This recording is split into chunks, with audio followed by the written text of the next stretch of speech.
Hi everyone. Sorry if it's been a while since I've done a video review.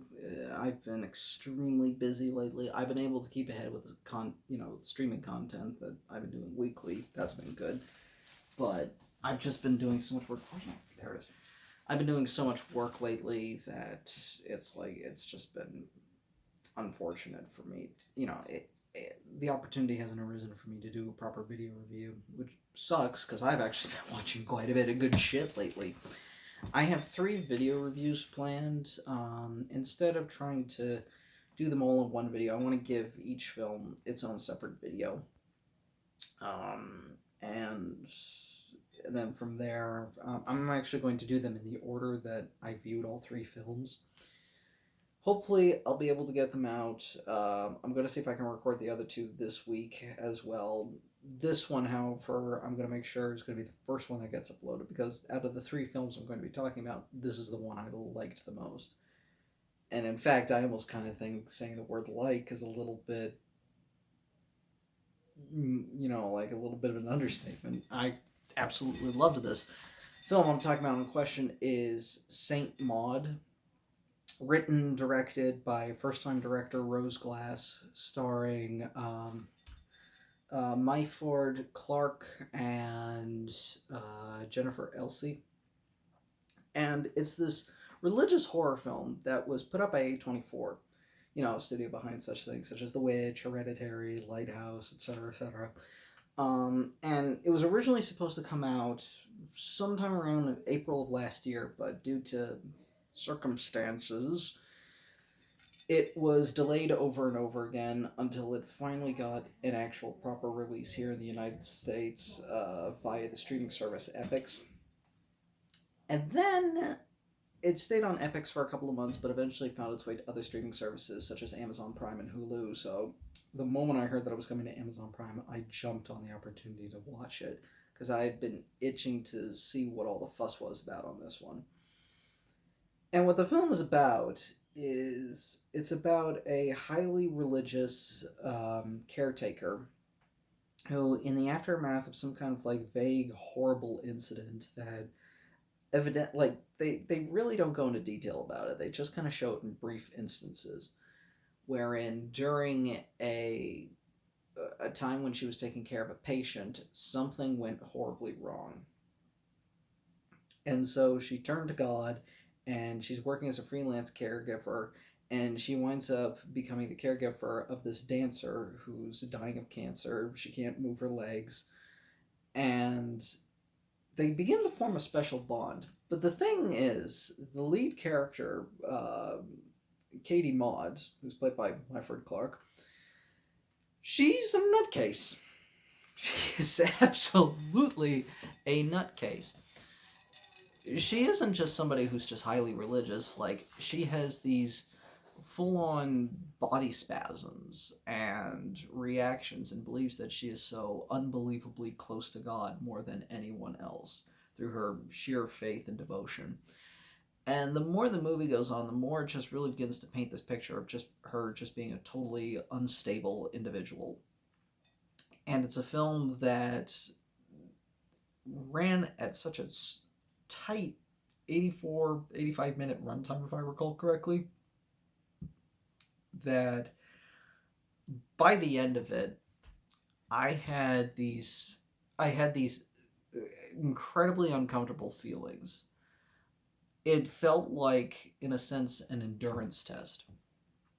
I was cringing, I was covering my eyes, I was horrified, I was disgusted at several points. It was a film that was almost a little too successful in getting under my skin.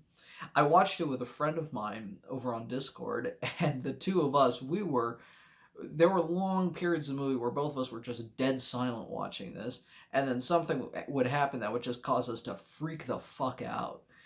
And what was even more funnier is that in that same evening when we were watching it, we had just got done watching a couple episodes of an anime she really likes. And we were, cackling, having a good time, enjoying all the silly violence and that and shit, and the creative character designs. And we go to this thing, and we were just utterly horrified throughout the whole goddamn thing. We were just, in this, state of shock. There would be moments where I'd be like, did you see that? Did you see what she just did to her face? Did you see what her jaw just did? And then I would replay it. She'd be like, oh my fucking God. Oh God. It's one of those movies that, you know, like you really kind of have to pay attention to what's going on in the frame. I love it when horror films do that, where you just kind of like see something so incredibly off. It's only for a split second, but it's that kind of rewarding the viewer's patience and attention span that I really enjoy when horror movies do that. And quite frankly, I've heard criticisms about, excuse me, there's been a mounting backlash against this type of horror movie that Saint Maud falls into. The quote unquote elevated horror genre, subgenre of horror films, where they combine elements of art house films and typical genre work that rely more on, you know, like psychological stuff, slow creeping suspense, you know, like downbeat color, downbeat color grading, long periods of things not really happening, big capital words, trauma as the main theme, etc., etc.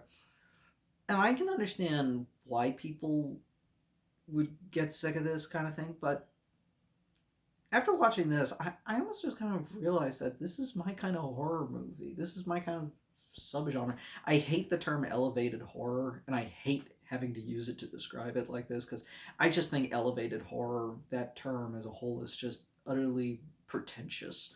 Horror is horror. There is no cutting around it. It is exactly what it is. It's just there's different kinds of horror. There's more psychological stuff. There's more stuff that's in your face. There's more stuff that's about genre thrills. There's more stuff that's about wanting to explore deeper themes, whether it be, you know, like socially or psychologically or whatever. And Saint Maud is 100% a horror movie. Don't let anyone else convince you otherwise. There is, of course, an internal debate about the film itself, whether or not the stuff that's happening around Maud herself, whether she is actually kind of like dealing with, you know, like supernatural forces beyond her control, or if it's all in her head. But that doesn't excuse the fact that there are genuinely horrifying and bizarre and disturbing moments in the movie that aren't even remotely supernatural. There is a. One of the things that the film weirdly reminded me of all things, was Todd Phillips's Joker, and how much both films are about a mentally disturbed individual who has bouts of like hallucinogenic fantasy that range from, you know, like the harmless to the downright dangerous and horrifying, and how eventually their actions can lead them down a path of just pure mania and destruction. Of course, between the two movies, Saint Maud is infinitely superior. Joker, I haven't seen since I saw it when it first came out theatrically. I have to admit, I've had a little bit of an itch to kind of rewatch again, just to kind of see if, like, my problem with that movie is that it wasn't bad. It was just very middle of the road. Like, to me, that was a film that had potential to be something great, but it just didn't match up to it. The script just felt like it lacked bite. This movie, on the other hand, has a pair of razor sharp teeth that'll rip your fucking throat out at the slightest chance.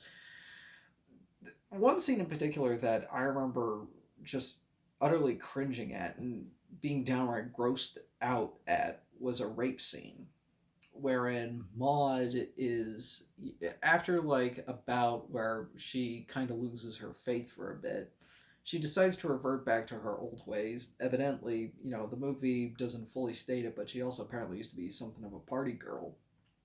And she's trying to kind of, you know, do the whole thing and get drunk and et cetera, and wear more skimpier clothing than we've been seeing her throughout the movie.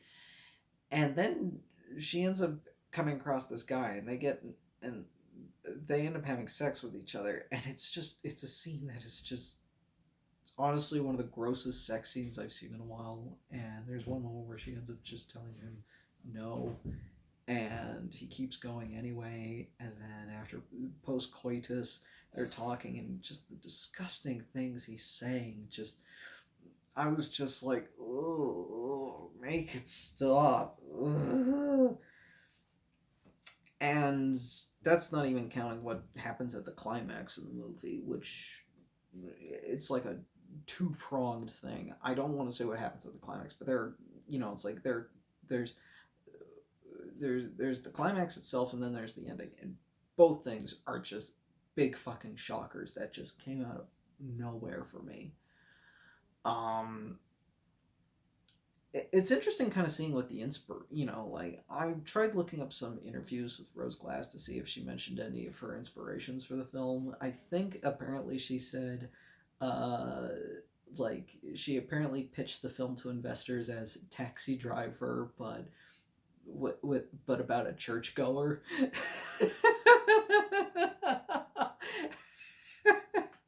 I have to say that's an accurate description. I need to look up what she specifically said, but that was the general gist of it. And of course, there's obvious references to other stuff in here. There's, like The Exorcist is, of course, like that film's like fingerprints are definitely on this. Like there's like a shot in here that calls immediately to mind of the infamous staircase from the original Exorcist. And I even saw a little bit of Breaking the Waves in this as well. It was so interesting kind of seeing these movies, Taxi Driver, Breaking the Waves, and The Exorcist, all have such a major influence on this movie. And yet it feels wholly original. It feels like something that was definitely done by somebody who had a genuine vision, who wasn't just kind of doing little copy and pasted notes of their favorite movies and just kind of calling it a day. No, this actually felt like it was made by somebody who knew what the hell they were doing. I don't know when the hell Rose Glass is going to make another movie, but if this is an indication of things to come, I want more. She has one hell of an eye, and if she can make another movie like this, or at least something on this level of quality, she's going to be a great horror director. In fact, I have to admit this, but watching this, it also kind of made me think a little bit about that Hellraiser reboot that's been in development for who knows how long. And for the longest time, I've always said that I wanted to see Jennifer Kent, the director of The Babadook and The Nightingale, to do it. After seeing this, though, after watching Saint Maud, I almost feel like Rose Glass would be a better choice, because she seems to, in a weird sort of way, kind of understand that whole weird kind of ebb and flow that Hellraiser has, of like, like the balance between the divine and the blasphemous, the pleasurable and the pain, the grotesque and the beautiful. Because a lot of what happens in Saint Maud is definitely that. The very last couple of scenes of the movie illustrate this brilliantly. In fact, once again, I'm not going to say it, but it is a great contrast of two entirely different moods. If you have Amazon Prime, if you got Hulu, if you got Epix, if you got any of that shit, surprisingly, it's not on Netflix. So, but if you've got any of those, I definitely recommend it to check this one out. This is a fantastic horror film. It's easily the best thing I've seen this year so far. There's still, the year's still young. There's still plenty of stuff I gotta see. But out of the handful of movies that have come out this year that I've seen, this is definitely right at the top. I can't recommend this enough. I hope any of you who are watching this will get to check it out soon. And for those of you who got to see it in a theater, you lucky sons of bitches. I know the UK was able to get a proper release of this movie before they went into another lockdown back in, I think it was October or something. But you lucky assholes, you got to see this fantastic movie in a theater. And you even have a physical Blu-ray release of it too. I want both. Hopefully I'll at least get some kind of physical release. Hell, if it ends up having to be a store exclusive on the A24 shop, fuck it, I'll pay $30 for it. This movie's great. Also, another thing I also wanted to point out, behold, my movie shelf. I recently brought this up from the downstairs, and the entire thing is full. I might do a video dedicated to kind of showing everything else I've got in this collection, but it'll probably be really quick. What I'm going to do is that I'm going to kind of bounce between different backgrounds for each video. Sometimes this is going to be shown, sometimes my computer is going to be shown. I'm going to keep bouncing between the two and kind of see what would be more fun.